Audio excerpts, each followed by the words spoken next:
16/10/2025 ഇന്നത്തെ ദീപിക ദിനപത്രത്തിൽ വന്ന കൊച്ചേട്ടന്റെ കത്താണ് ഞാൻ ഇന്ന് വായിക്കുന്നത്. നിന്നോട് നീ പറയൂ, നീ അത്ഭുതം ചെയ്യും.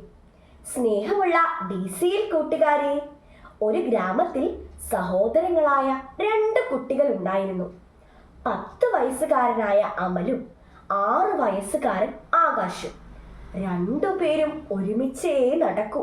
കളിയും ചിരിയും ഊണും ഉറക്കവും എല്ലാം ഒരുമിച്ച്. വീട്ടുകാർക്കും നാട്ടുകാർക്കും അവർ പൊന്നോമനകൾ. അമൽ മൂത്തവനും ധൈര്യശാലിയുമായിരുന്നു. ആകാശാകട്ടെ എപ്പോഴും അമലിന്റെ നിഴലായി മാത്രം നിൽക്കുന്ന ഒതുങ്ങിയ പ്രകൃതക്കാരനുമായിരുന്നു. ഗ്രാമത്തിലെ മൈതാനങ്ങളിൽ തുമ്പികൾക്ക് പിന്നാലെ ഓടിയും കുരുവിക്കൂടുകളിലെ കുഞ്ഞു മുട്ടകൾക്ക് കൂട്ടിരുന്നു കുയിലിനെ തോൽപ്പിക്കുവാൻ മറുകൂവൽ കൊടുത്തും പൂമൊട്ടുകളെ തലോടിയും പൂക്കളുടെ വർണ്ണവിസ്മയങ്ങളിൽ കണ്ണുമിഴിച്ചും മരങ്ങളോട് പ്രായം ചോദിച്ചും ആടിപ്പാടി പൊട്ടിച്ചിരിച്ച് അവർ ജീവിച്ചു. ഒരു ദിവസം വാകേറുവോളം പൊട്ടിച്ചിരിച്ചിട്ട് എന്തോ തമാശ പറഞ്ഞ് രസിച്ചു നടക്കവേ സൈഡ് ഭിത്തി ഇല്ലാത്ത ഒരു കിണറ്റിലേക്ക് അമൽ കാൽ വഴുതി വീണു. ആകാശ് തല മരച്ച് അലറിക്കരഞ്ഞു. അമൽ കിണറ്റിനുള്ളിൽ നിന്ന് വിളിച്ചു പറഞ്ഞു, ആകാശ്, എനിക്ക് നീന്താൻ അറിയില്ല. നീ കരക്കിരിക്കുന്ന ആ തൊട്ടി താഴേക്കിട്ടുക, അല്ലെങ്കിൽ ഞാനിപ്പോൾ മുങ്ങിച്ചാകും. വേഗം കരച്ചിലടക്കി വിറയ്ക്കുന്ന കൈകളോടെ പാവം ആകാശ് തൊട്ടി താഴേക്കിട്ട് കൊടുത്തു. അമൽ ആ തൊട്ടിയിൽ കയറി പിടിച്ചു നിന്നു. തൊട്ടിയോടെ അമൽ വെള്ളത്തിൽ താഴ്ന്നു. 6 വയസ്സുകാരൻ ആകാശ്. അവൻ മറ്റൊന്നും ആലോചിച്ചില്ല. വെള്ളത്തിന് തിന്നാൻ ഞാൻ എൻ്റെ ഏട്ടനെ വിട്ടുകൊടുക്കില്ല. തൊട്ടിയിട കയറും വലിച്ചുകൊണ്ട് അവൻ ദൂരേക്ക് നടന്നു. എന്നാൽ അവന്റെ ഇരട്ടി ഭാരമുള്ള അമലിനെ അവൻ എങ്ങനെ വലിച്ചു കയറ്റും? പല തവണ അവൻ മടുത്ത് കിതച്ച് മുട്ടിൽ വീണു. എന്നാലും പിടിവിട്ടില്ല. അലറിക്കരഞ്ഞുകൊണ്ട് അവൻ സർവശക്തിയും ഉപയോഗിച്ച് അമലിനെ വലിച്ചു കയറ്റി.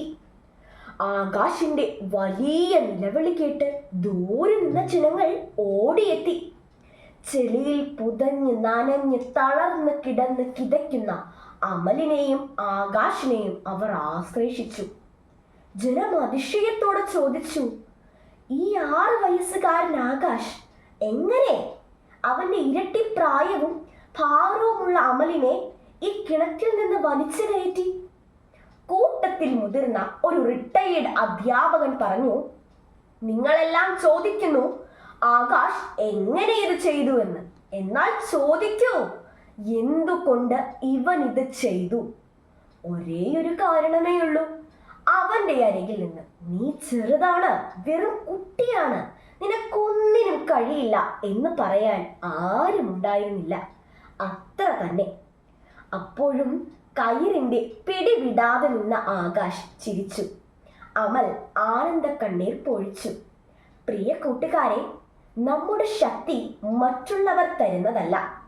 അത് എനിക്കിത് കഴിയും, ഇപ്പോൾ ഇത് ചെയ്യേണ്ടത് ഞാനാണ് എന്നുള്ള ആത്മബോധത്തിൽ നിന്നും കല്ല് പോലുള്ള ഉറച്ച ആത്മവിശ്വാസത്തിൽ നിന്നും വരുന്നതാണ്. സ്വയം വിശ്വസിക്കാനാവാത്ത കാര്യങ്ങൾ പോലും ചിലപ്പോൾ നമ്മൾ ചെയ്യും. നമുക്കങ്ങനെയൊക്കെ ചെയ്യാൻ കഴിഞ്ഞതെങ്ങനെയെന്ന് നമ്മൾക്ക് പോലും മനസ്സിലാവില്ല.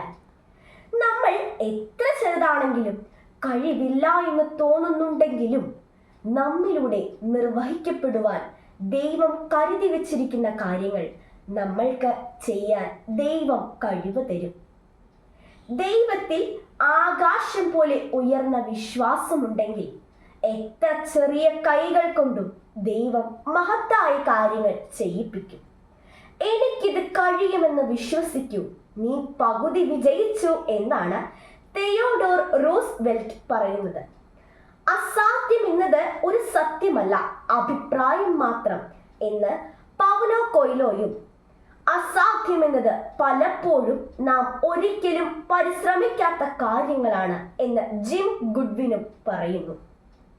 എനിക്കിത് സാധിക്കും എന്ന് ഞാൻ എന്നോട് പറയുകയും ദൈവം എന്നെ ശക്തിപ്പെടുത്തുന്നുണ്ട് എന്ന് വിശ്വസിക്കുകയും ചെയ്താൽ എന്നിൽ അത്ഭുതം നടക്കും. നമുക്ക് വിശ്വസിക്കാം, പ്രാർത്ഥിക്കാം, പരിശ്രമിക്കാം, വിജയിക്കാം. ആശംസകളോടെ സ്വന്തം കൊച്ചേട്ടൻ.